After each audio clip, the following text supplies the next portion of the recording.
નમસ્કાર મિત્રો, સ્વાગત છે આપનું આજના તાજા સમાચારોમાં। તો મિત્રો, આજના સમાચારો વિશે વાત કરવાની છે। તેમના પહેલા આપને મિત્રો જણાવી દે કે વિડીયોને અંત સુધી જોતા રહેજો, જેથી કરીને મિત્રો આજના દરેક સમાચારો કામના છે, જે તમને મળી જાય। અને મિત્રો, ગુજરાતના રોજે રોજના જો તમે સમાચારો મેળવવા માંગતા હોય તો વિડીયોને એક લાઈક કરી ચેનલને મિત્રો જરૂરથી સબસ્ક્રાઇબ કરી લેજો, જેથી કરીને તમને દિવસભરના કામના સમાચારો છે, જે તમને અમારા યુટ્યુબ ચેનલના માધ્યમથી મળી જાય।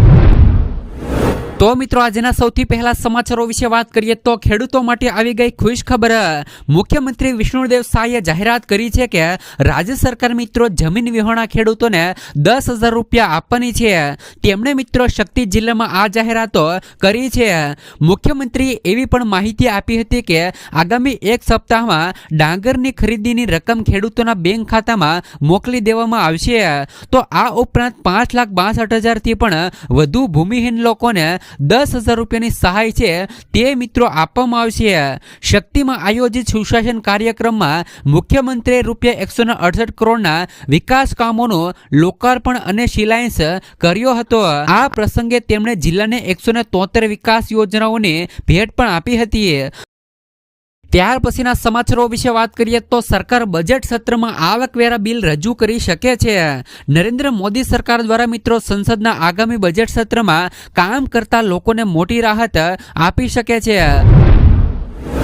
ત્યાર પછીના સમાચારો વિશે વાત કરીએ તો મફત ગેસ અને વીજળી સાથે 2500 રૂપિયાની સહાય। મિત્રો, ખાસ કરીને દિલ્હીની અંદર વિધાનસભાની ચૂંટણી આવી રહી છે અને ચૂંટણીની પણ મિત્રો તારીખો જાહેર થઈ ગઈ છે। તો 70 સીટો ઉપર વિધાનસભાની ચૂંટણી થવાની છે, ત્યારે મિત્રો ત્યાંની અલગ અલગ સરકાર ત્યાંના લોકોને અલગ અલગ વચનો આપી રહી છે। ત્યારે કોંગ્રેસે કહ્યું કે જો કોંગ્રેસની સરકાર બનશે તો 500 રૂપિયામાં LPG ગેસ સિલિન્ડર આપવામાં આવશે અને મફત રાશન પણ આપવામાં આવશે। તો સાથે સાથે મિત્રો દિલ્હીની સરકાર એટલે કે મિત્રો કોંગ્રેસ સરકાર દ્વારા કહેવામાં આવી રહ્યું છે કે 300 યુનિટ મફત વીજળી પણ પ્રદાન કરવામાં આવશે અને દિલ્હીની મહિલાઓને દર મહિને 2500 રૂપિયાની નાણાકીય સહાય આપવામાં આવશે। આ સિવાય દિલ્હીની અંદર જે પણ મિત્રો બેરોજગાર યુવાનો છે તેમને દર મહિને 8,500 રૂપિયા આપવામાં આવશે। આ સિવાય મિત્રો જીવન રક્ષા યોજનાની અંદર પણ 25 લાખ રૂપિયાનું આરોગ્ય વીમા કવચ પૂરું પાડવામાં આવશે। ત્યાર પછીના સમાચારો વિશે વાત કરીએ તો પીએમ કિસાન યોજનાનો 19મો હપ્તો જાહેર। સાથે જ મિત્રો ક્યાં ખેડૂતોને પીએમ કિસાન યોજનાનો 2,000 રૂપિયાનો હપ્તો નહીં મળે તે પણ મિત્રો જાણી લેજો। તો દેશના કરોડો ખેડૂતો જે પણ આર્થિક રીતે નબળા છે તેવા ખેડૂતોને આવક વધારવા અને તેમનું જીવન ધોરણ સુધારવા માટે ભારત સરકાર ઘણી બધી એવી યોજનાઓ પણ ચલાવી રહી છે। તો પીએમ કિસાન સન્માન નિધિ યોજના પણ આમાંથી એક છે। પીએમ કિસાન સન્માન નિધિ યોજના હેઠળ ભારત સરકાર દેશના નાના અને સીમાંત ખેડૂતોને દર વર્ષે 6,000 રૂપિયાની આર્થિક સહાય પૂરી પાડે છે। તો પીએમ કિસાન સન્માન નિધિ યોજના ભારત સરકાર દ્વારા વર્ષ 2019માં શરૂ કરવામાં આવી હતી। આ યોજના દ્વારા ભારત સરકાર દર વર્ષે 3 હપ્તાઓ દ્વારા ખેડૂતોના ખાતામાં 6,000 રૂપિયાની રકમ મોકલે છે। તો હવે મિત્રો તમને જણાવી દઈએ કે 5 ઓક્ટોબરના રોજ વડાપ્રધાન નરેન્દ્ર મોદીએ મહારાષ્ટ્રના વાશિમ જિલ્લામાં આ યોજનાનો 18મો હપ્તો બહાર પાડ્યો હતો। તો 18મો હપ્તો મળ્યા બાદ દેશના કરોડો ખેડૂતો પીએમ કિસાન સન્માન નિધિના 19મા હપ્તાની રાહ આતુરતાથી જોઈ રહ્યા છે। તો દેશના ઘણા ખેડૂતો જાણવા માંગે છે કે ભારત સરકાર આ યોજનાનો 19મો હપ્તો તમામ ખેડૂતોના ખાતામાં ક્યારે મોકલી શકે। તો મીડિયા રિપોર્ટ અનુસાર ભારત સરકાર 25 જાન્યુઆરીથી લઈ 5 ફેબ્રુઆરી વચ્ચે આ યોજનાનો 19મો હપ્તો જારી કરી શકે છે। જોકે સરકારે આ અંગે હજુ સુધી કોઈ સત્તાવાર જાહેરાતો કરી નથી, પરંતુ મીડિયા રિપોર્ટ અનુસાર માનીએ તો ફેબ્રુઆરી મહિનાની અંદર તમામ ખેડૂતોના ખાતાની અંદર 2,000 રૂપિયાનો હપ્તો છે તે મિત્રો મળી શકે છે। સાથે જ મિત્રો ક્યાં ખેડૂતોને પીએમ કિસાન યોજનાનો હપ્તો નહીં મળે તેમની વાત કરી દઈએ તો મિત્રો ફેબ્રુઆરી મહિનાની અંદર 2,000 રૂપિયાનો 19મો હપ્તો ખેડૂતોના ખાતામાં જમા થવાનો છે, પરંતુ તે પહેલા આપ જાણી લો કે 19મો હપ્તો કોને કોને નહીં મળે। એટલે કે જે પણ ખેડૂતોના પરિવારોમાં એક સભ્ય પહેલેથી જ આ યોજનાનો લાભ લઈ રહ્યો છે એમને આ હપ્તો નહીં મળે. સાથે જ મિત્રો અરજદારની ઉંમર 1 ફેબ્રુઆરી 2019ના રોજ 18 વર્ષ પૂર્ણ થતી નથી તો એવા લોકોને પણ 19મો હપ્તો નહીં મળે. જે લોકોને પોતાની ખેતીની જમીન નથી તેવા લોકોને પણ હપ્તો નહીં મળે. અરજદાર મિત્રો સસ્તાકી જમીનનો માલિક છે અથવા તો મિત્રો અરજદાર અને પરિવારના અન્ય સભ્યો NRI અંદર છે તો તેવા લોકોને પણ 2000 રૂપિયાનો હપ્તો છે તે મિત્રો નહીં મળે. ત્યાર પછીના સમાચારો વિશે વાત કરીએ તો PM આવાસ યોજનાથી લઈને PM કિસાન સન્માન નિધિ અને મિત્રો આ સરકારી યોજનાઓને બજેટમાં વધુ પ્રોત્સાહન મળી શકે છે. તો દેશનું સામાન્ય બજેટ 1 ફેબ્રુઆરીના રોજ રજૂ થવાનું છે. આવી સ્થિતિમાં આ માટેની તૈયારીઓ પૂરજોશમાં ચાલી રહી છે. 2025ના બજેટની અંદર શું મિત્રો મોટા ફેરફારો થવાના છે તેમની વાત મિત્રો કરવાની છે. તો ખાસ કરીને મિત્રો બજેટ 2025 માટે કાઉન્ટડાઉન મિત્રો શરૂ થઈ ગયું છે. આ માટે મિત્રો નાણામંત્રી નિર્મલા સીતારમણ સતત મિત્રો બેઠક કરી રહ્યા છે. દિલ્હીની ચૂંટણીને ધ્યાનમાં રાખીને ચૂંટણી પંચ કેટલાક નિયંત્રણો લાદી શકે છે. આ બધા ઉપરાંત નાણામંત્રીએ PM આવાસ યોજનાથી લઈને PM કિસાન સન્માન નિધિ સુધી આ સરકારી યોજનાઓને બજેટમાં વધુ પ્રોત્સાહન મળી શકે છે. આવી સ્થિતિમાં સરકાર કંઈક 5 યોજનાઓ પર ખાસ મિત્રો નજર રાખવાની છે. તેમાંથી મિત્રો ખાસ કરીને આવાસ યોજના ખૂબ જ અત્યારે લોકપ્રિય છે. વર્ષ 2024ના બજેટમાં નાણામંત્રીએ પ્રધાનમંત્રી આવાસ યોજના માટે 10 લાખ કરોડ રૂપિયાના રોકાણની જાહેરાત કરી હતી. તો આ આવાસ યોજનાની માંગને જોતા નાણામંત્રી શહેરી આવાસ માટે વધુ ફાળવણીની જાહેરાત પણ કરી શકે છે. આમાં રસ્તા મકાનો માટે વધારાની સબસિડી અને પહેલીવાર ઘર ખરીદનારાઓ માટે સરળ લોન પ્રક્રિયાનો પણ સમાવેશ થઈ શકે છે. વધુમાં મિત્રો વાત કરીએ તો આરોગ્ય ક્ષેત્ર હંમેશા માટે એક મિત્રો મોટો પડકાર રહ્યો છે. તો સરકાર મિત્રો આયુષ્માન ભારત યોજના હેઠળ કવરેજ પણ વધારી શકે છે. તાજેતરમાં સરકારે જાહેરાત કરી હતી કે હવે 70 વર્ષ અને તેથી વધુ ઉંમરના નાગરિકોને પણ આ યોજનામાં સામેલ કરવામાં આવશે. વધુમાં વાત કરીએ તો પ્રધાનમંત્રી ગ્રામ સડક યોજનાના બજેટમાં 2025માં વધારો થઈ શકે છે.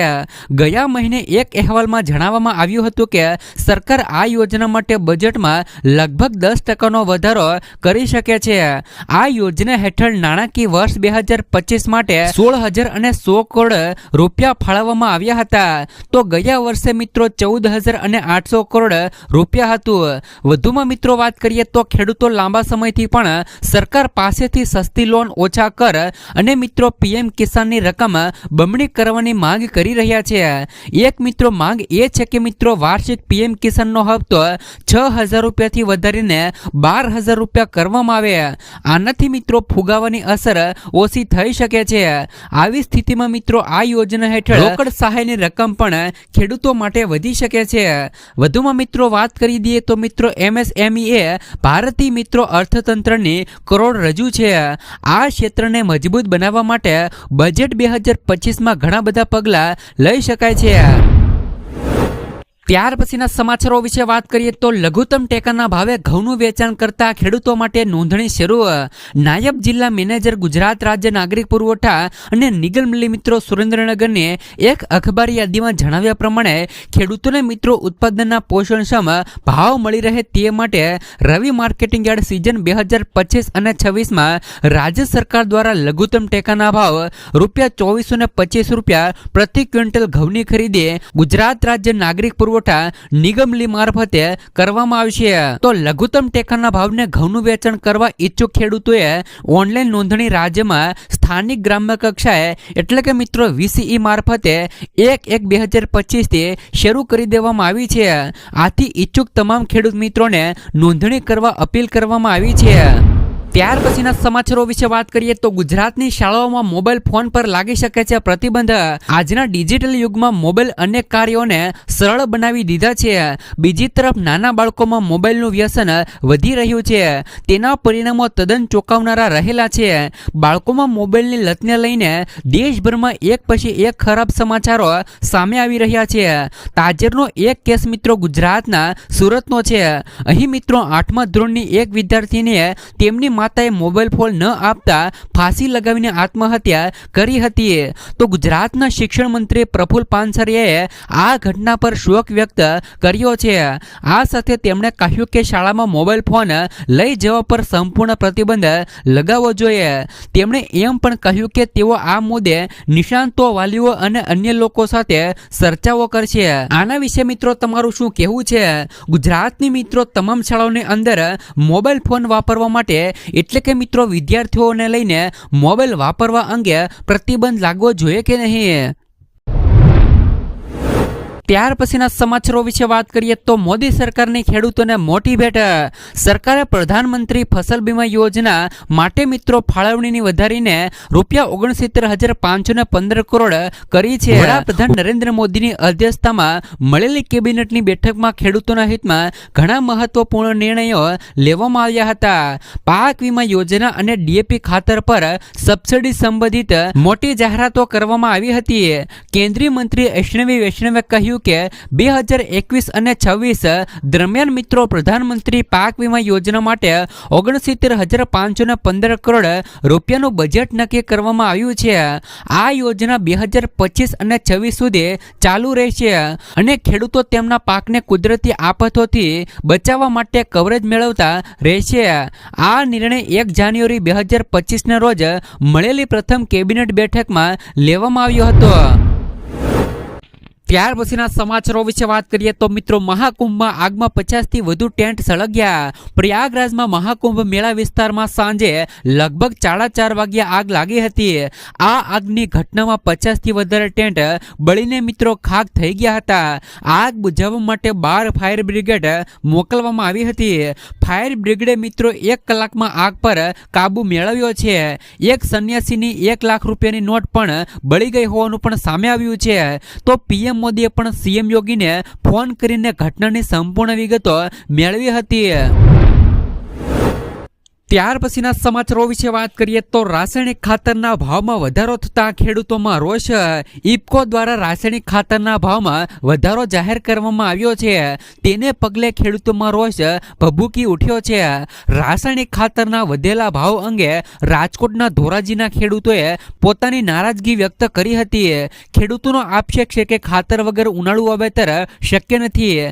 એક તરફ દેશી ખાતર મળી નથી રહ્યું તો બીજી તરફ રાસાયણિક ખાતરનો ભાવ વધારીને સરકાર ખેડૂતોની કમર તોડી રહી છે. ત્યાર પછીના સમાચારો વિશે વાત કરીએ તો વાતાવરણમાં આવશે પલટો. રેનકોટ અને સ્વેટર રાખજો તૈયાર. જાન્યુઆરીના અંતમાં ગુજરાતના વાતાવરણમાં મોટો પલટો આવવાનો છે. અંબાલાલ પટેલે કહ્યું કે રાજ્યમાં ઠંડીનો ચમકારો વધ્યો છે. પવન સાથે ઠંડીનો અનુભવ થઈ રહ્યો છે. પરંતુ આ વચ્ચે 22 જાન્યુઆરી સુધીમાં કેટલાક જિલ્લાઓમાં છૂટો છવાયો વરસાદની પણ આગાહી છે. વધુ ઠંડી પડે તેવી આગાહી તેમણે વ્યક્ત કરી છે. 27 થી લઈને 29 જાન્યુઆરી દરમિયાન વાદળછાયું વાતાવરણ રહી શકે છે અને કેટલાક ભાગોમાં માવઠાની પણ શક્યતાઓ છે. ત્યાર પછીના સમાચારો વિશે વાત કરીએ તો આજના સૌથી મોટા ખેડૂત સમાચાર જોઈએ તો રાજકોટ માર્કેટિંગ યાર્ડમાં આજે કપાસ, મગફળી અને લસણ સહિતના પાકની આવક થઈ રહી છે. મિત્રો આજે માર્કેટિંગ યાર્ડમાં શાકભાજીની પણ આવક થઈ નથી. રાજકોટ માર્કેટિંગ યાર્ડમાં ખેડૂતોને પૂરતો ભાવ મળતો હોવાથી ખેડૂતો અહીંયા પોતાનો પાક લઈને આવે છે. રાજકોટ માર્કેટિંગ યાર્ડમાં આજે કપાસની મબલખ આવક થઈ રહી છે. યાર્ડમાં આજે 4200 ક્વિન્ટલ કપાસની પણ આવક થઈ હતી. કપાસના ભાવની વાત કરીએ તો કપાસનો ભાવ 1150 થી લઈને 1470 રૂપિયા મળ્યો હતો. કપાસના ભાવની વાત કરવામાં આવે તો છેલ્લા ઘણા સમયથી કપાસના ભાવ 1500 રૂપિયા આસપાસ રહ્યા છે, જેથી મિત્રો ખેડૂતોમાં ખુશીનો માહોલ જોવા મળ્યો છે. તો આ સિવાય મિત્રો રાજકોટ માર્કેટિંગ યાર્ડમાં મગફળીની 3000 ક્વિન્ટલ આવક થઈ રહી છે. યાર્ડમાં 1200 ક્વિન્ટલ જાડી મગફળીની આવક પણ થઈ છે. જાડી મગફળીના ભાવની વાત કરવામાં આવે તો 1120 થી લઈ 1410 રૂપિયા ભાવ બોલાયો હતો. યાર્ડમાં આજે ઝીણી મગફળીની આવક 1800 ક્વિન્ટલ થઈ છે. ઝીણી મગફળીનો 1140 થી લઈ 1305 રૂપિયા બોલાયો હતો. જ્યારે લસણના આવકની વાત કરવામાં આવે તો આજે લસણની આવક 2100 ક્વિન્ટલ થઈ છે. લસણના ભાવની વાત કરવામાં આવે તો લસણનો ભાવ આજે ખેડૂતોને 2500 થી લઈને 3474 રૂપિયા ભાવ મળી રહ્યો છે. લસણનો ભાવ ખેડૂતોને સારો એવો મળી રહ્યો હોવા હોવાથી ખેડૂતોમાં ખુશીનો માહોલ જોવા મળી રહ્યો છે.